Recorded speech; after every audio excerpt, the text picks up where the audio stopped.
ফেব্রুয়ারিতেই জাতীয় নির্বাচন, এ অবস্থান থেকে সরে আসেনি সরকার। সচিবালয় সাংবাদিকদের এই কথা জানান পরিবেশ ও বন উপদেষ্টা সৈয়দা রিজওয়ানা হাসান। এ সময় ভোলাগঞ্জে সাদাপাথর লুট নিয়েও প্রশ্নের উত্তর দেন তিনি। স্বীকার করেন এ লুটপাটে প্রশাসনের যোগসাজশ ও নীরবতা ছিল। সচিবালয়ে সমসাময়িক বিভিন্ন প্রসঙ্গে কথা বলেন বন, পরিবেশ, জলবায়ু পরিবর্তন এবং পানি সম্পদ উপদেষ্টা সৈয়দা রিজওয়ানা হাসান। নির্বাচন অনুষ্ঠিত হওয়ার সময় নিয়ে বিভিন্ন দলের হিসাব নিকাশ ও রাজনীতি আছে জানিয়ে বলেন, ফেব্রুয়ারির প্রথমার্ধে নির্বাচনের অবস্থানে আছে সরকার। এর কোনো নড়চড় হয়নি।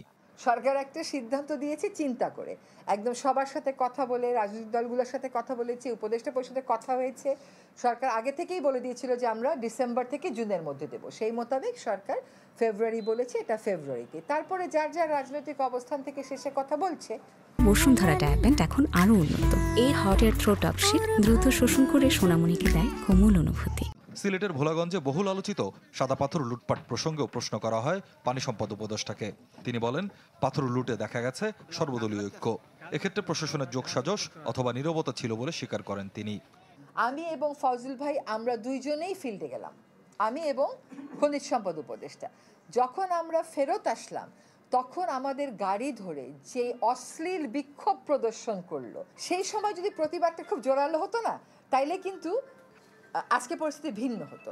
যাই হোক, বেটার লেট দ্যান নেভার। আমি জনগণকে ধন্যবাদ জানাই যে তারা এই লুটেরা গোষ্ঠীর বিরুদ্ধে যে তীব্র প্রতিবাদটা করেছে, যার ফলে আজকে যে অবস্থাটা সৃষ্টি হয়েছে, আর ভবিষ্যতে পাথর লুটবার আগে দুইবার চিন্তা করবে।